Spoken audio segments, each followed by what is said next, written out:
बड़े सुंदर कहा गया है, जीवन में बड़ों का सम्मान करना जितना आवश्यक है उतना ही आवश्यक है कि छोटों की उपेक्षा नहीं करें। बहुत सारे लोग देखते हैं कि ये छोटा सा आदमी है, ये मेरा क्या बिगाड़ लेगा, ये क्या समझता है, छोटा बच्चा है, ये क्या जानता है। इस प्रकार छोटे को छोटा समझकर उसकी उपेक्षा कर दी जाती है और कई बार तिरस्कार भी कर दिया जाता है वाणी के द्वारा। तो तिरस्कार और उपेक्षा ये ऐसे दंश है जो व्यक्ति एक बार तो झेल लेता है, परंतु जब वापस पलटवार करता है तो वह सामने वाले के लिए मुसीबत खड़ा कर देता है। इसलिए किसी को छोटा समझकर उसे उपेक्षित नहीं करें। सम्मान दे सके अच्छी बात है, नहीं दे सके कोई बात नहीं, परंतु उपेक्षा नहीं करे, तिरस्कार नहीं करे। उपेक्षा से समस्याएं खड़ी हो जाती हैं। जंगल में तालाब था और तालाब के आसपास बहुत सारे वृक्ष थे, हरियाली थी। तो जंगल के बहुत से प्राणी वहां आते, पानी पीते, पानी में खेलते और वृक्षों की छांव में विश्राम करते थे। एक दिन की बात है, हाथियों का झुंड भी उधर आया हुआ था और हाथियों ने पानी पिया, स्नान किया और उसके बाद में वहां सघन छाया देखी तो वहीं पेड़ के नीचे बैठकर विश्राम करने लगे। और भी छोटे छोटे प्राणी इधर उधर बैठे हुए थे। उसी समय में दो गिरगिट आपस में लड़ाई करने लगे, झगड़ा करने लग गए। वन देवी का ध्यान गया। वन देवी ने देखा ये दो गिरगिट लड़ रहे हैं, छोटे प्राणी है पर कोई न कोई समस्या खड़ी हो सकती है। अनुभवी आदमी आगे की चीज को पहले भांप लेता है, सोच लेता है, और जिनका अनुभव सीमित होता है या ज्यादा नहीं होता है वह आगे की चीज सोच नहीं पाता, समस्या आने के बाद फिर पश्चाताप करता है। तो वन देवी ने वहां जितने भी जीव जंतु थे उनकी भाषा में उनको प्रेरित किया कि गिरगिट की लड़ाई बंद कराओ, जबरदस्ती इनको रोको। परंतु सारे प्राणी विश्राम कर रहे थे, विश्राम के मूड में थे, तो किसी भी प्राणी ने यह नहीं काम किया। सबने यही सोचा, छोटे से प्राणी गिरगिट क्या कोई बड़ी चीज तो है नहीं, कोई हाथी लड़ रहे हो तो कोई बात है, ये तो गिरगिट लड़ रहे हैं, क्या बात है, थोड़ी देर लड़ेंगे, चुपचाप बैठ जाएंगे। उन्होंने उस ओर ध्यान नहीं दिया, किसी ने गिरगिट की लड़ाई बंद करने का प्रयास नहीं किया। उनकी उस लड़ाई की या वन देवी की बात की उपेक्षा कर दी है। गिरगिट लड़ते लड़ते उग्र हो गए और एक गिरगिट ने दूसरे गिरगिट को पीट दिया। वो दूसरा गिरगिट डर करके सोचा कि मैं कहीं छुप जाऊं, तो वह दौड़ता, गिरगिट तो दौड़ते एकदम फास्ट दौड़ते हैं, तो दौड़ता दौड़ता आया और जब वह हाथी विश्राम कर रहा था, हाथी की सूंड ऐसे नीचे की ओर थी, तो उसने गिरगिट ने सोचा ये बिल है और वह झट से सूंड के अंदर घुस गया। अब सूंड के अंदर घुस गया, ऊपर तक चला गया। दूसरा गिरगिट उसके पीछे पड़ा हुआ, उसको पकड़ने के लिए, उसको मारने के लिए, और वो भी उसके पीछे पीछे अंदर घुस गया। अब हाथी की सूंड में घुस गया, सूंड में घुस कर कपाल में पहुंच गए और वहां पर वो लड़ाई कर रहे। हाथी को खुजली हो रही है, अब अंदर नाक में चींटी घुस जाती है तो भी खुजली होती है, तो गिरगिट घुस गए, तो हाथी खुजली हो रही है। हाथी थोड़ी देर तो सहन किया, उसके बाद बेचैनी बढ़ गई उसकी, और बेचैनी में वो पागल जैसा हो गया, उठा और बड़े बड़े वृक्षों को सूंड से पकड़ पकड़ गिराने लगा। शांति मिली नहीं, तो तालाब में कूदा, तालाब में पानी को इधर उधर फेंका, फिर भी शांति मिली नहीं। तो तालाब की जो पाल थी और उस पाल पर मस्तिष्क से प्रहार किया। हाथी को खुजलाना है, जोर से पाल पर मारी मस्तिष्क से, और होता क्या है, वह तालाब की पाल टूट गई। पाल टूटी और पानी सारा बह गया। सारा जंगल का एरिया विनाश को प्राप्त हो गया। कितने सारे प्राणी, जल के प्राणी, पक्षी, छोटे छोटे जीव जंतु सब विनाश को प्राप्त हो गए। एक छोटी सी उपेक्षा, गिरगिट की उपेक्षा कर दी, और उपेक्षा करने के कारण इतना विनाशकारी परिणाम वहां पर सामने आया। तो जो छोटे की भी उपेक्षा करता है तो उसका परिणाम कई बार बहुत मुश्किल हो जाता है, बहुत कठिन परिणाम आता है, बहुत बड़ी समस्याएं खड़ी हो जाती है। इसलिए उपेक्षा नहीं करनी चाहिए, किसी का तिरस्कार नहीं करना चाहिए। उपेक्षा करनी है तो अपने दुर्गुणों की उपेक्षा करो।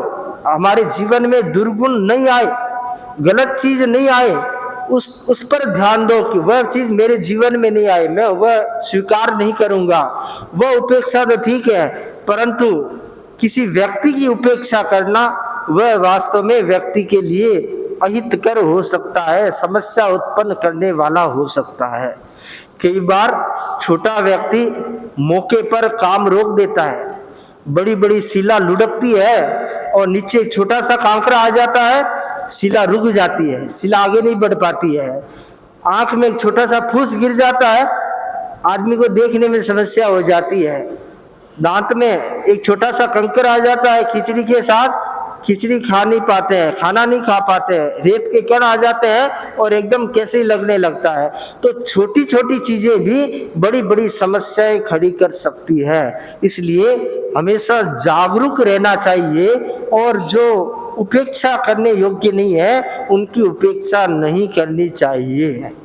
कई परिवारों में बच्चों की बात पर ध्यान नहीं दिया जाता। क्या है, बच्चे ही तो है, बच्चे ऐसे ही बोलते रहते हैं, और ध्यान नहीं दिए जाने के कारण कई बार बच्चे जो है माँ बाप से दूर हो जाते हैं, विद्रोह कर लेते हैं। तो जरूरी है कि घर के हर सदस्य की बात पर ध्यान दिया जाए, उनकी बात सुनी जाए, उनको समाधान दिया जाए। अगर समाधान दिया जाता है तो वह व्यक्ति आपसे जुड़ा रहेगा, आपसे टूटेगा नहीं। जो टूट गया वह समस्या खड़ी कर सकता है, तो जो टूटेगा नहीं, स्नेह के धागे में जुड़ा रहेगा, वह व्यक्ति आपके लिए समस्या उत्पन्न नहीं करेगा। तो उपेक्षा से बचे, उपेक्षा करने से बचे, दूसरों की उपेक्षा न करें, अपने दुर्गुणों की उपेक्षा करें, अपने आप को पवित्र बनाने के लिए प्रयत्न करें, दूसरों का सम्मान देने का प्रयत्न करें। बहुत सारे लोग ऐसे होते हैं जो बड़े कंजूस होते हैं। कंजूस का मतलब सम्मान देने में भी कंजूस होते हैं। किसी को सम्मान देने में तो कुछ लगता नहीं है, मीठे बोलने में कुछ लगता नहीं है। कुछ लोग बोलते हैं तो अपशब्दों के साथ बोलते हैं, गालियों के साथ बात शुरू करते हैं, तो ये उनका बहुत बड़ा दुर्गुण है। हम दूसरों को सम्मान देंगे तो हमें भी सम्मान प्राप्त हो सकता है। अगर दूसरों को सम्मान नहीं देंगे, उनका तिरस्कार करेंगे, तो हमें भी तिरस्कार प्राप्त हो सकता है। तो जो दूसरों का सम्मान करता है उसे अवश्य सम्मान प्राप्त होता है या हो सकता है। तो सम्मान की वृत्ति रखें, अपने स्वभाव में एक दूसरे के सम्मान की वृत्ति रखें। तो जब हम दूसरों को आदर देंगे तो अपने आप सारे रिलेशन सुधर जाएंगे, सारे व्यवहार सुधर जाएंगे और सारे काम सुधर जाएंगे। क्यों?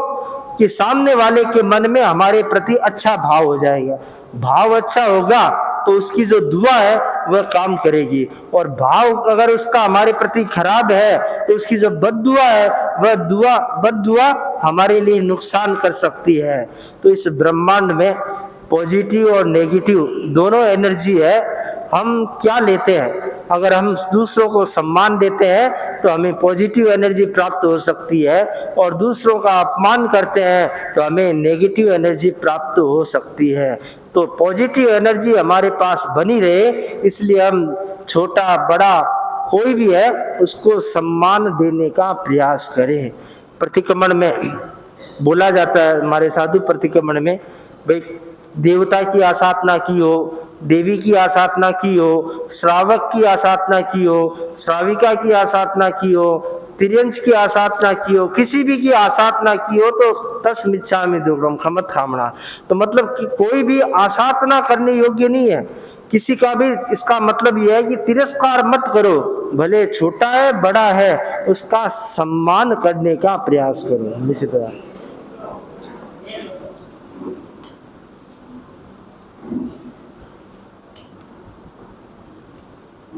भगवान महावीर स्वामी के श्री चरणों में कोटि से वंदन।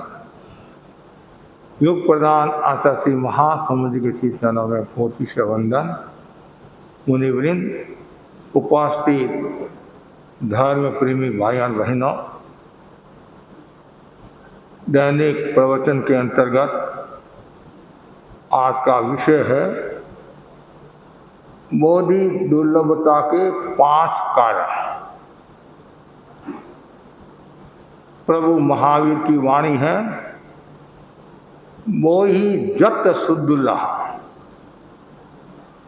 बोधि की प्राप्ति बहुत दुर्लभ है। इस संसार में हीरा पन्ना माणिक मोती आदि रत्न है, यह हर किसी को प्राप्त नहीं होते हैं। सोने चांदी के आभूषण भी हर कोई व्यक्ति प्राप्त नहीं कर सकता है, पहन नहीं सकता है। जैसे ये दुर्लभ और बहुमूल्य वस्तुएं सभी को प्राप्त नहीं होती हैं, उसी प्रकार मनुष्य भाव भी हर किसी को प्राप्त नहीं होता है। मनुष्य भाव प्राप्त भी हो गया, हर किसी को बोधि की प्राप्ति नहीं होती है। बोधि का मतलब है प्रज्ञा का जागरण, विवेक चेतना का जागरण। बोधि का अर्थ एक प्रकार का विवेक, ऐसी विवेक शक्ति जो सब जगह अपनी रोशनी प्रदीप्त करती है। बोधि दुर्लभ क्यों होती है? आगमकार कहते हैं इसका एक कारण बतलाया गया है। जिस व्यक्ति में अवर्णवाद की मनोवृत्ति होती है, आलोचना करने की मनोवृत्ति होती है, निंदा करने की मनोवृत्ति होती है, ईर्ष्या आदि का जिसके भीतर में भाव होता है, उसे बोधि दुर्लभ है। जो वर्ण नहीं देखता है, अवर्ण देखता है, उसे अवर्ण देखने की आदत पड़ जाती है, अर्थात बार बार दोष निकालने की आदत पड़ जाती है, बार बार खामियां निकालने की आदत पड़ जाती है।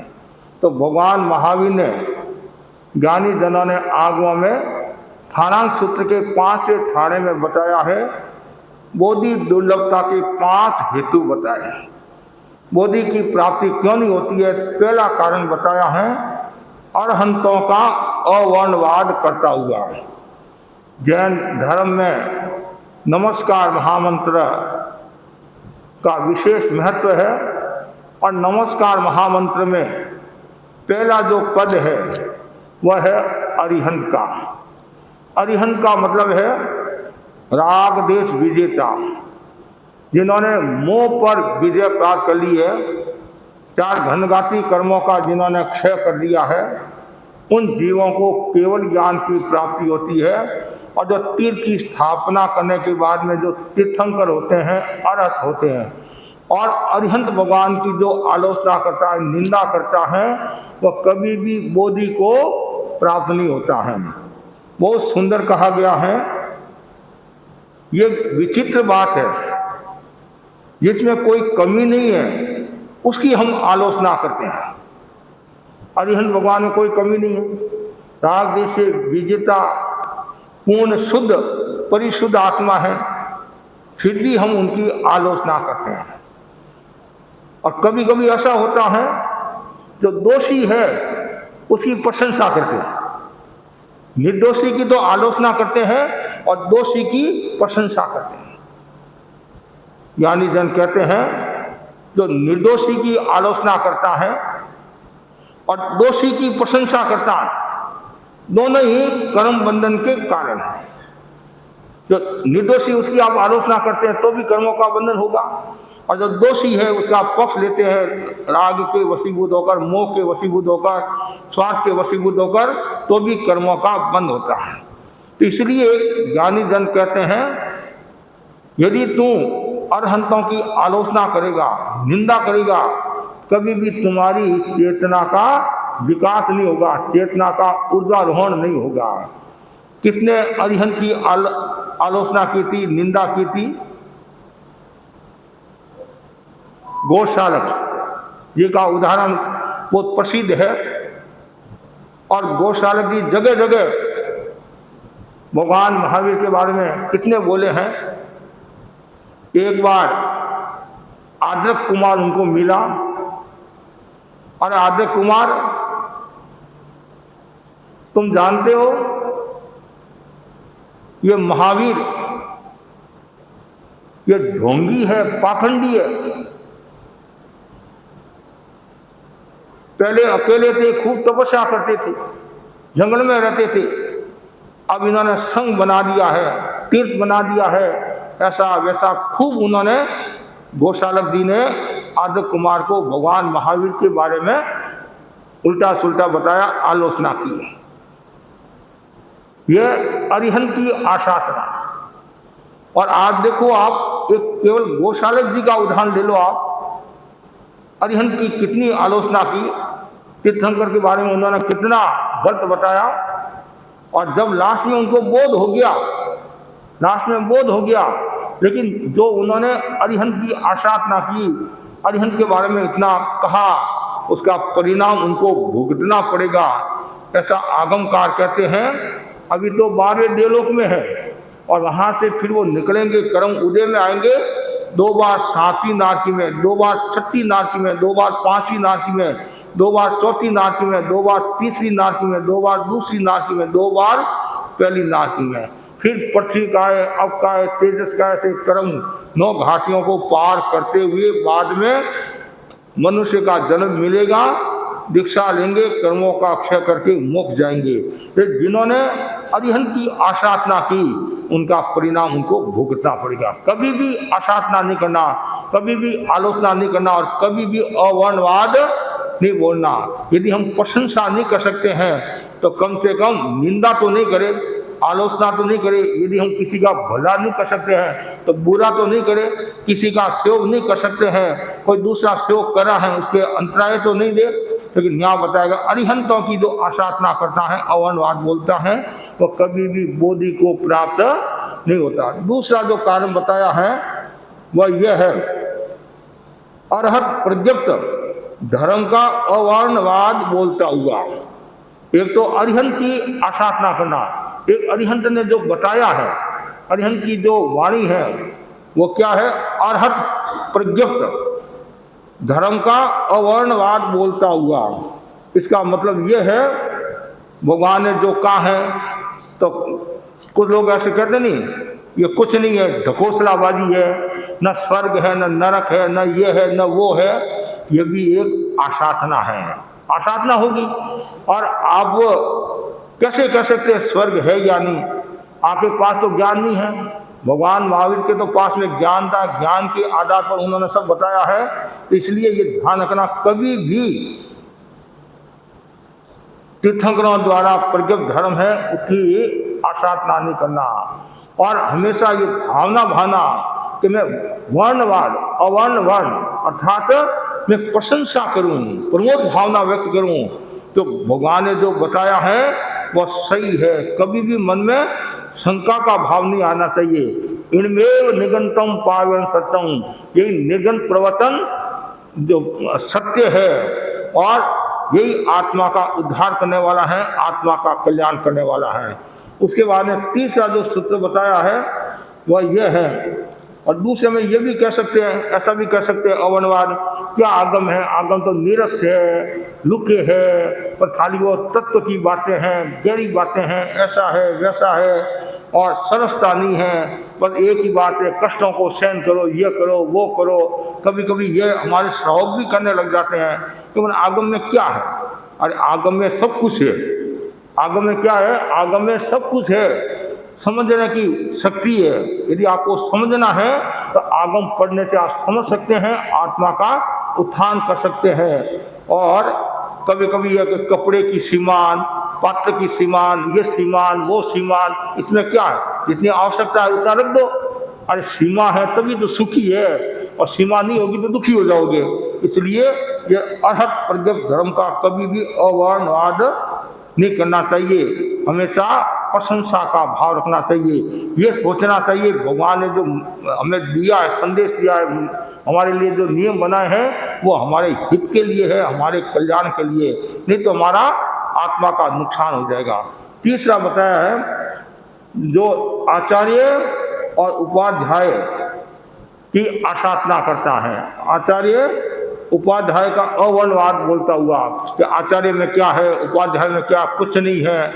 कभी कभी जैसे आप भिक्षु स्वामी का जाप करते हो तो आपका काम हो गया, तब तो क्या कहते हो कि भिक्षु स्वामी बहुत अच्छे हैं, बहुत अच्छे हैं, बहुत अच्छे हैं, लोगों को भी बताते हैं। और आपका काम नहीं होता है कि मैं तो 12 वर्षों से भिक्षु स्वामी का जाप कर रही हूँ, 12 वर्षों से भिक्षु स्वामी की माला फेर रही हूँ, और कुछ नहीं है, ये तो सब बेकार है, बकवास है, व्यर्थ है। ये आचार्य की आसाधना हुई। ऐसे उपाध्याय की आसाधना करना, उपाध्याय की आसाधना कैसे? इनमें कोई ज्ञान नहीं है तो ये ऐसे ही बोलते हैं, ऐसे ही गप्पे मारते हैं, ये है वो है। ये अवर्णवाद भी बुद्धि की प्राप्ति में कठिनाई पैदा करने वाला होता है। इसलिए ये ध्यान को कभी भी मन में वैसा भाव नहीं आना चाहिए। और अब आपका कोई काम फलित नहीं हुआ, इसमें भिक्षु स्वामी का क्या दोष है? इसमें संतों का क्या दोष है? आचार्य का क्या दोष है? उपाध्याय का क्या दोष है? आपने कर्म वैसे किए हैं तो वो कर्म तो आपको भोगने पड़ेंगे। दूसरी बात यह है, न तो कोई भिक्षु स्वामी देते हैं, न कोई महावीर स्वामी देते हैं, आपके कर्म है। आप जैसा कर्म करोगे वैसा आपको फल मिल जाएगा। इतना हो सकता है आपके शुभ कर्म का कोई उदय आने वाला है और हम कोई निमित्त हो गए, निमित्त हो सकता है।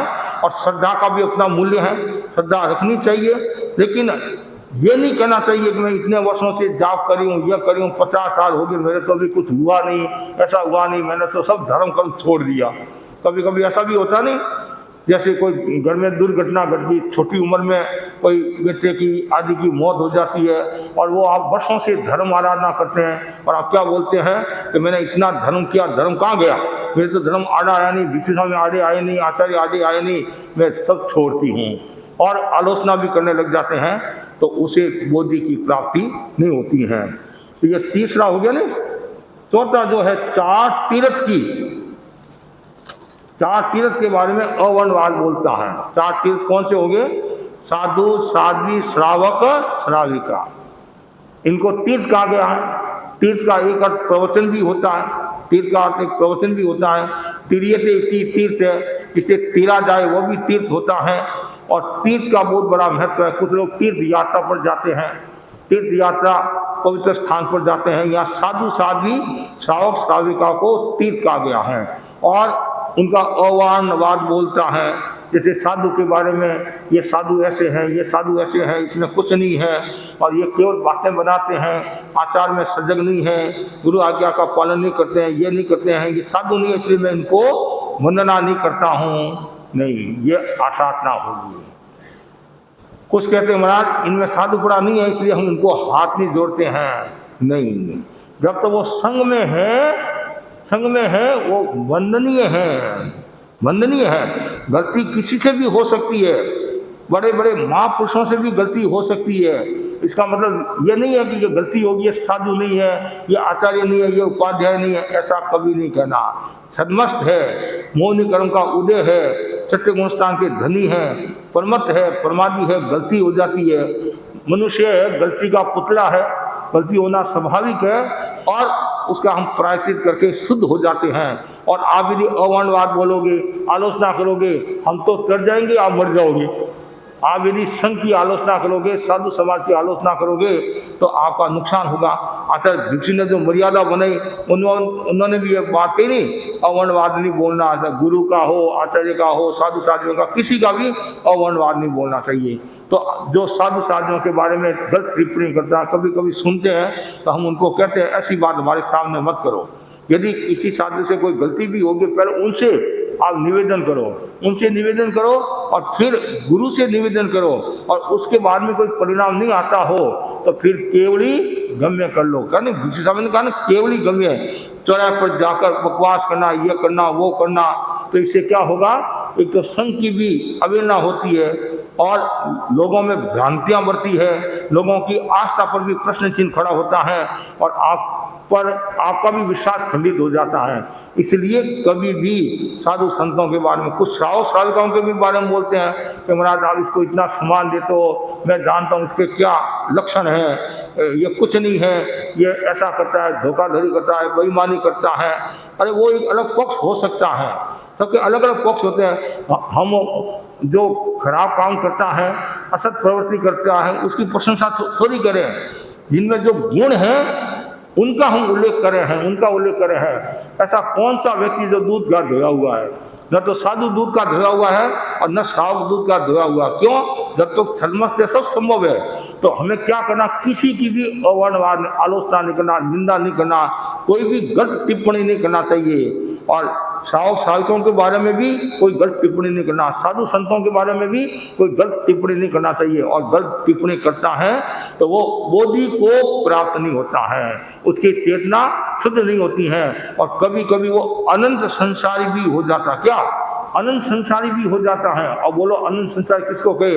बड़ी मुश्किल से तो उसको मनुष्य का भाव मिला और फिर उसने ऐसा कुछ कार्य किया और वापिस वो नरक और निगोद में चला गया, तो वापिस उसको मनुष्य का जन्म मिलना मुश्किल है।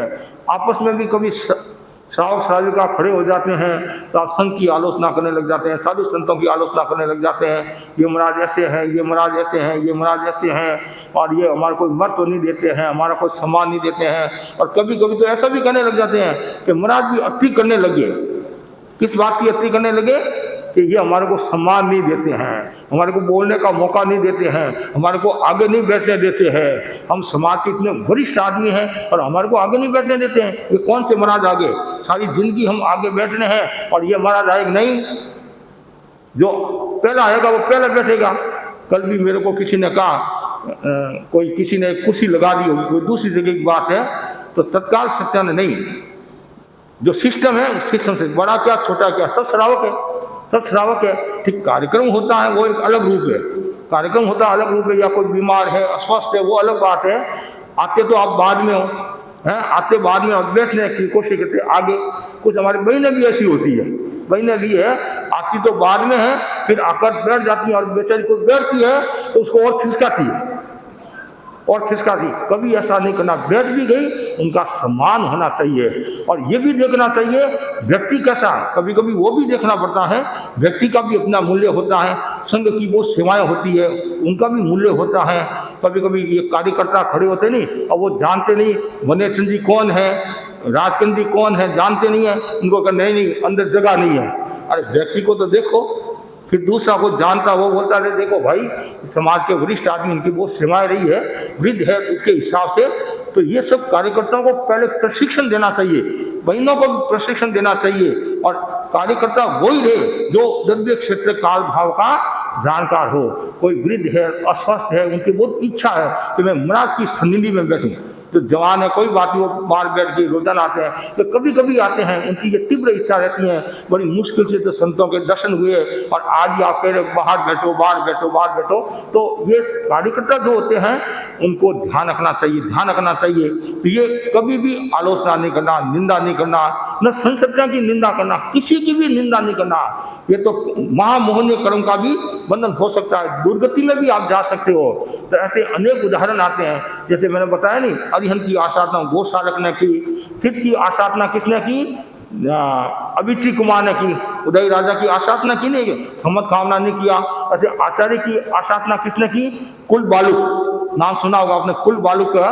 तो उन्होंने क्या, ये पर्वत नीचे उतर रहे थे और शिष्य ने क्या किया, पत्थर एक शिला फेंक दी गुरु जी को मारने के लिए। गुरु जी को मारने के लिए गुरु को पता चल गया कोई पत्थर आए, उन्होंने पैर ऐसे फैला दिए तो पत्थर नीचे से चला गया। और उस समय गुरु जी ने कठोर शब्दों का प्रयोग किया और तू मतलब आचार्य की आराधना करता है, तू किसी वेश्या के द्वारा, स्त्री के द्वारा पतन को प्राप्त होगा, और वो पतन को प्राप्त हो गया। कभी भी आचार्य की आराधना नहीं करना। जैसे हमारे धर्म संघ की भी एक घटना आती है, आचार्य रायचंद स्वामी की, अमित चंद जी नाम के संत थे और आचार्य को छोड़कर चले गए, मतलब अकेले छोड़कर चले गए। ये तो संघ का भाग्य था, पास में संत थे, थोड़ी मतलब कुछ समय मतलब कुआतल आदि में शायद संत होंगे और वहाँ से पधार के, ऐसा भी होता है। तो उनका परिणाम भी उनको भुगतना पड़ता है। बाद में उनके 6 महीना के बाद ही संधिपात ऐसा कोई रोग हो गया और फिर वो मृत्यु को प्राप्त हो गए। तो कभी भी आशातना नहीं करना, हमेशा ऐसे हाथ रहना चाहिए, चाहे बड़ा हो छोटा हो कोई भी हो, कभी भी मन में वो भावना नहीं आए कि मैं इसकी आलोचना करूं, उसको नीचे गिराऊं, नीचे ये करूं। ऐसा करने का मतलब है आप संघ की सेवा नहीं करो। कार्यकर्ता होना अलग बात है, श्रावक होना अलग बात होता है, अध्यक्ष होना अलग बात है, श्रावक अध्यक्ष होना अलग बात है। श्रावकपना होना चाहिए, तो श्रावकपना होगा तो कभी भी तीर्थ की आलोचना नहीं करोगे। और ये तीर्थ की आलोचना कब होती है, जब आपके भीतर में स्वार्थ का अभाव होता है, ईर्ष्या का अभाव होता है, या जानकारी का अभाव होता है, तब आप क्या करते हो, आलोचना करते हो। कभी कभी आप सुनी सुनाई बात पर भी बोलने लग जाते हो। अरे पूरी बात तो सुनो, बात तो सुनो।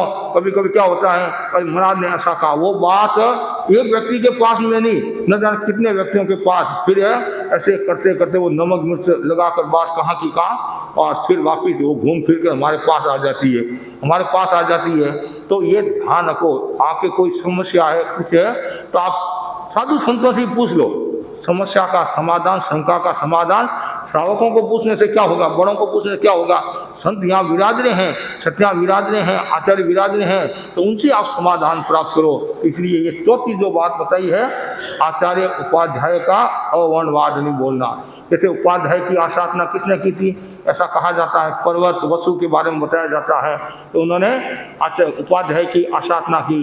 और उसके बाद में 5वां जो बहुत महत्वपूर्ण बिंदु है, वह है तप और ब्रह्मचर्य के विपाक से, तप और ब्रह्मचर्य के विपाक से दिव्य गति को प्राप्त देवों का अवर्णवाद करता हुआ। जैसे किसी ने देव पद को प्राप्त किया, किसके द्वारा, तप के द्वारा, संयम के द्वारा, ब्रह्मचर्य की साधना के द्वारा, और उसकी आलोचना करना, निंदा करना, नहीं ये कुछ नहीं है, न देवता है, न कुछ नहीं है, ये तो ऐसे ही है वैसे ही है, तो उसे भी कर्मों का बंधन होता है। 5 तप और ब्रह्मचर्य के विपाक से, तप की साधना की, उसने बड़ी बड़ी तपस्या की, उपवास, बेले तेले तोले पंचोले आदि किए, साधना की, और ब्रह्मचर्य में बहुत रत रहा और ब्रह्मचर्य को खंडित नहीं करने दिया। तो उसके कारण, उसके प्रभाव से वो मरकर देवलोक में गया। जैसे बताया गया नहीं, देवगति में जाने के 4 कारण है नहीं, उनमें एक कारण तपस्या भी है, तपस्या भी है, बाल तपस्या है, अकाम तपस्या वो भी है। और ऐसे भी जो साधु होता है, श्रावक होता है, उसकी गति भी कौन सी होती है, देवलोक में। देवलोक में भी वैमानिक देवलोक की होती हैं। साधु की तो 26वें देवलोक तक साधु जा सकता है, अभी वर्तमान में नहीं जाता है, और श्रावक 12वें देवलोक तक जा सकता है, और तिर्यन श्रावक 8वें देवलोक तक जा सकता है।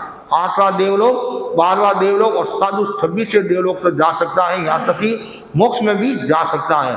महावीर क्षेत्र से तो मोक्ष में जाती है, लेकिन यहाँ अभी भरत क्षेत्र से साधु ज़्यादा से ज़्यादा 12वें देवलोक तक। और ऐसे मुनि गणपत राम जी स्वामी के बारे में बताया जाता है, वो 13 देवलोक में गए।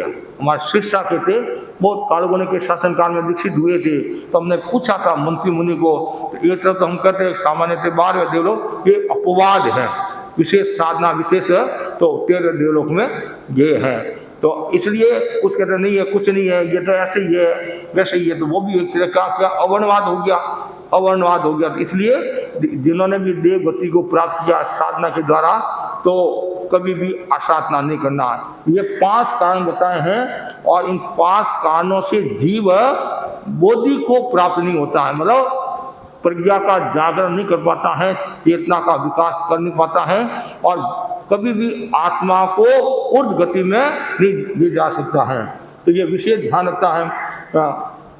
कोई व्यक्ति कहता नहीं ऐसा है वैसा है, तो कभी ऐसा नहीं बोलना। और लास्ट में इसका जो सार बताया गया है, यह बोधि दुर्लभता का पहला परिणाम क्या है? पहला, इसकी आप आलोचना करोगे। 5 ये जो हमारे आचार्य उपाध्याय आदि की आसाधना करते हैं, इनकी निंदा करते हैं, अवनवाद बोलते हैं, तो पहला परिणाम यह है कि वो कभी भी बोधि को प्राप्त नहीं होंगे। दूसरा है उन्माद को पैदा होंगे, कभी कभी पागलपन की स्थिति में भी वो आ सकते हैं।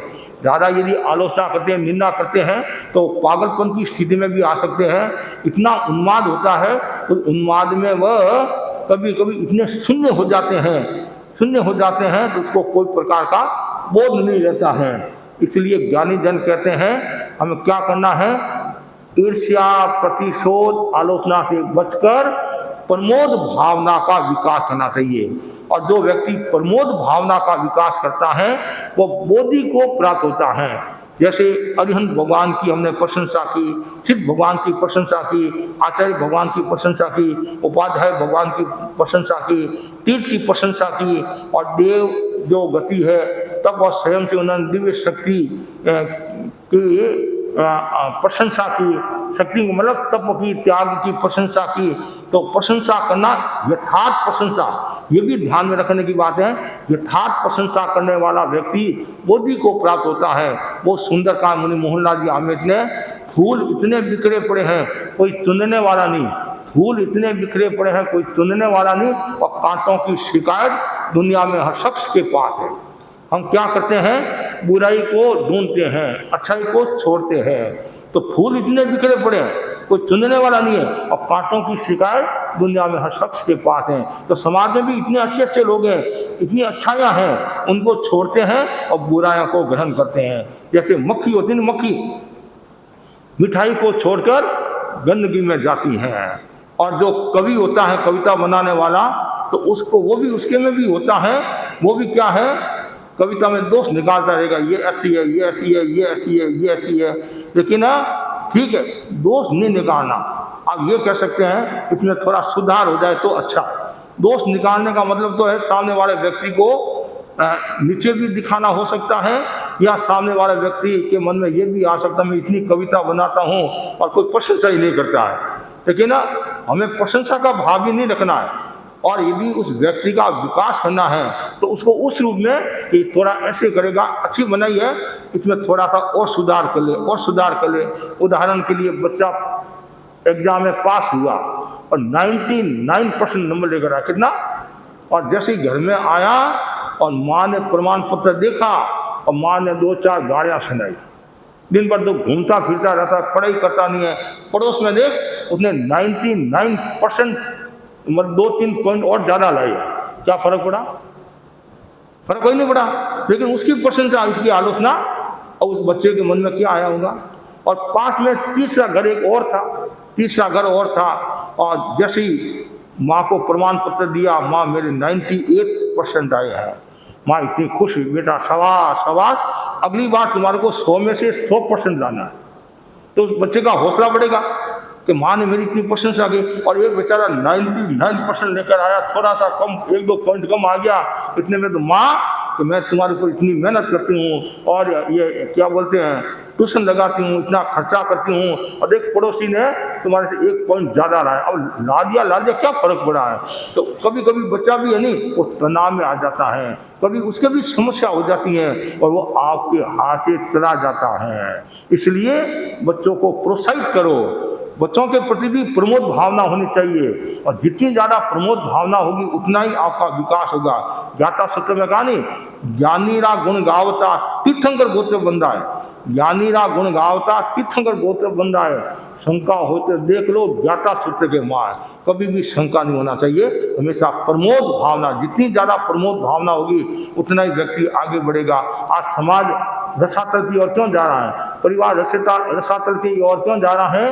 कि घर में प्रमोद भावना का अभाव हो रहा है और ईर्ष्या प्रतिशोध का भाव ज़्यादा हो रहा है। इसलिए आचार्य महाप्रज्ञ जी ने वो सुंदर लिखा है, संस्कृत का एक श्लोक है, प्रमोदो दुर्लभो लोके ईर्ष्यास्ति सुलभा निना गुणे संभागिता नष्टा दोषे संभागिता प्रिया। इस संसार में दुर्लभ क्या है? प्रमोद भावना। एक प्रमोद भावना यदि समाज में आ जाए, घर परिवार में आ जाए, देश में आ जाए, विश्व में आ जाए, तो यह स्वर्ग से कम नहीं होगा। आज अधिकांश लोगों के भीतर में प्रमोद भावना कम है, ईर्ष्या का भाव ज्यादा है। एक दूसरे को देखती ईर्ष्या का भाव आ जाता है। उदाहरण के लिए कि मैं 50 साल से यहाँ बैठा हूँ और मैंने कुछ नहीं कमाया और ये कल आया है और इसने इतना धन कमा लिया, ये करोड़पति हो गया। उस समय ये सोचना चाहिए, हमारे समाज के गर्व की बात है समाज के लिए कि ये छोटी सी उम्र में इसने कितना विकास किया है, ये हमारे समाज के लिए उपयोगी होगा, ये होगा वो होगा। ये भावना तो कम आती है और दूसरी भावना ज़्यादा आती है। इससे समाज का भी नुकसान होता है, परिवार का भी नुकसान होता है, आत्मा का भी नुकसान होता है। इसलिए हमेशा इसलिए आचार्य महाप्रभु जी फरमाते हैं प्रमोद भावना बहुत दुर्लभ है और ईर्ष्या सुलभ है। ईर्ष्या हर समय प्यार है और ऐसा कहा जाता है औरत औरत की शत्रु है। औरत औरत की शत्रु, इसका कारण क्या है? औरत के भीतर में ईर्ष्या का भाव ज्यादा रहता है। देरानी जेठानी है, ननद भौजाई है, सास बहू है या और काके सासू है आदि है, उसमें ईर्ष्या का भाव। एक आदमी जा रहा था कि कहाँ जा रहा है?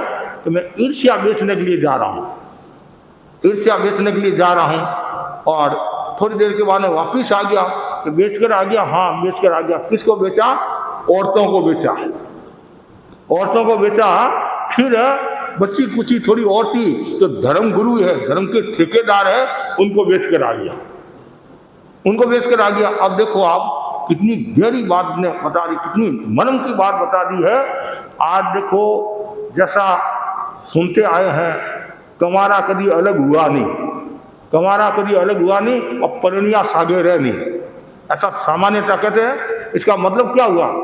इसका कमारा तो कभी अलग हुआ नहीं और शादी के बाद में साथ रहा नहीं। इसका मतलब है औरत भी एक कारण है। मैं औरतों को निराश नहीं कर रहा हूँ, नाराज मत होता, मतलब ऐसा समाज की दृष्टि से मतलब एक ये भी कारण है। जैसी औरत आती है उसके मन में यही रहता है ये पराया घर है, पराया घर है, पराया घर है। और सासू के मन में क्या रहता है? ये पराई है, पराई है, पराई है, पराई है। तो दोनों के मन में पराया भाव है, उसके कारण ईर्ष्या का जन्म होता है और जिससे नुकसान और कभी कभी दो चूल्हे भी हो जाते हैं, दो चूल्हे भी हो जाते हैं। इसलिए सासू के मन में भी प्रमोद भावना होनी चाहिए और बहू के मन में भी प्रमोद भावना होनी चाहिए। तो ये देखो मेरा भाग्य है, मुझे कितनी अच्छी बहू मिली है, कितनी आज्ञाकारी है, कितनी गुणवान है। और आप लोगों के सामने उनकी प्रशंसा करो, यथार्थ प्रशंसा करो। इससे क्या होगा? आपका आवामंडल भी पवित्र होगा, घर में भी शांति होगी। और बहू को यह सोचना चाहिए मेरा कितना सौभाग्य है, मुझे ऐसी सासू मिली है। माँ से भी बढ़कर है, माँ तो फिर भी मुझे टोकती थी, ऐसा करती थी, ऐसा करती। ये सासू मेरा कितना ध्यान रखती है और कहीं गलती भी हो जाती है तो वो सुधारने की कोशिश करती है, बिगाड़ने की कोशिश नहीं करती है, नीचे दिखाने की कोशिश नहीं करती है। जिस दिन ये भावना मन में आ जाएगी तो समाज शक्तिशाली हो जाएगा। इसलिए मतलब ये ईर्ष्या वो सुलभ है और गुणे संभागितो नष्टा, पर गुणों का नाश तो जल्दी हो जाता है और दोष का जल्दी ही हावी हो जाने लग जाते हैं। इसलिए ये ध्यान रखना चाहिए कभी भी मन में वैसा भाव नहीं आए, हमेशा ये भाव आए मैं बोधि की प्राप्ति करूं, बोधि की प्रज्ञा का जागरण जरूरी है, विवेक चेतना का जागरण जरूरी है। आप कोई भी प्रवृत्ति करो ये भावना भाव मेरे जोक से किसी के बारे में कोई गलत शब्द मेरे जोक से या मेरे मुंह से कोई गलत शब्द नहीं निकले, आशातना किसी की न हो। हमारे यहाँ तो इतना बताएं कोई कुत्ते की भी आशातना हो जाती है तो भी तस्मिच्छाम देखो कितने प्रकार की आशातना बताई है? 33 प्रकार की आशातना बताई, 33 प्रकार की। जैसे देवता की आशातना की हो, देवी की आशातना की हो। कभी कभी आप आती है देवता कुछ नहीं है, ये ढोंगी है, ऐसा कभी नहीं बोलना। हमारे जैन दर्शन की परंपरा के अनुसार 4 प्रकार के देवता बताए, भवनपति, मानमंत्र, ज्योतिष, वैमानिक। अब ठीक है कुछ ये आजकल क्या ये भी एक बिजनेस हो गया, ये भी एक बिजनेस हो गया है कि वो गादी पर बैठते हैं, आसाधना नहीं करते हैं, बैठते हैं, इनको ये देवता आते हैं, ऐसा आते हैं, और आते भी, ये बात भी सही है, ये हम नहीं कहते कि देवता नहीं आते हैं, किसी के मुंह बोलते हैं इष्ट होता है या आदि है, कोई देवता के भी यदि कोई मोह होता है, मोह के कारण वो घर में भी आता है, घर में भी आता है, ऐसा भी कहा जाता है। लेकिन आशातना किसी की नहीं करना, और आशातना करने का मतलब है आप दुर्गति को निमंत्रण दे रहे, मतलब अधोगति को निमंत्रण दे रहे हैं। तो हमेशा ये भावना भाव मेरे भीतर में कोई भी प्रकार का दूसरा भाव नहीं आए, और यदि दूसरा भाव आया, अन्यथा का भाव आया, अवर्ण का भाव आया, तो संग कभी भी आत्मा का कभी विकास नहीं हो सकता है। और संग तेजस्वी कब होगा, कितनी महत्वपूर्ण बात बताई है, संग तेजस्वी कब होता है, इसका एक महत्वपूर्ण सूत्र है अवर्णवाद नहीं बोलना, मतलब प्रमोद भावना। आज मैं गुरु के बारे में बताऊंगा, साधु संतों के बारे में बताऊंगा, क्षेत्र के बारे में बताऊंगा, तो इसमें मेरा ही मान बढ़ेगा, मेरी ही प्रतिष्ठा बढ़ेगी।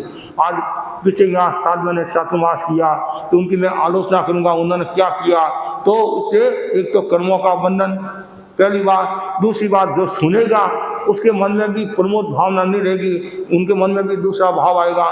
तीसरी बात, समाज में भी उथल पुथल मचेगी, और क्यों, उनके भी पक्ष के हो सकते हैं, मेरे के भी पक्ष के हो सकते हैं, कभी और कुछ हो सकता है। उस समय ये भावना भाव मैं संघ के साधु साधियों की मतलब गुणगाथा गाऊं, और गुणगाथा गाने में, गौरव गाथा गाने में कितने कर्मों की निर्जरा होती है, और जितनी कर्मों की निर्जरा होगी उतना ही हमारा जीवन अच्छा होगा। इसलिए कभी भी मन में दुर्भावना नहीं आए, ईर्ष्या का भाव नहीं आए, और ईर्ष्या बहुत खतरनाक ये तत्व है। ऐसा कहा जाता है जैसे उदई होती नहीं, उदई लकड़ी को खोखला कर लेती है, उसी प्रकार ईर्ष्या रूपी उदाई व्यक्ति को नष्ट कर देती हैं और मस्तिष्क को खोखला बना देती हैं। और जहाँ ईर्ष्या है वहाँ विवेक चेतना भी जागृत नहीं होगी, और जहाँ ईर्ष्या है धीरे धीरे रोग होने की संभावना।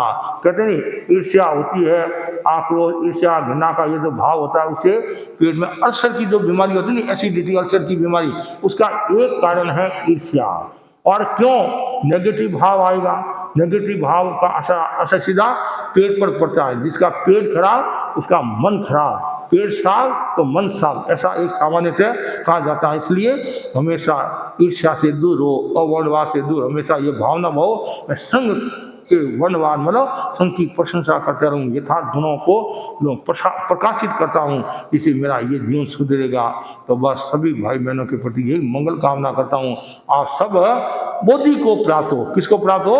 बोधि को प्राप्त हो। बोधि का मतलब है प्रज्ञा का जागरण, विवेक चेतना का जागरण। और बोधि प्राप्ति के 3 सूत्र हैं।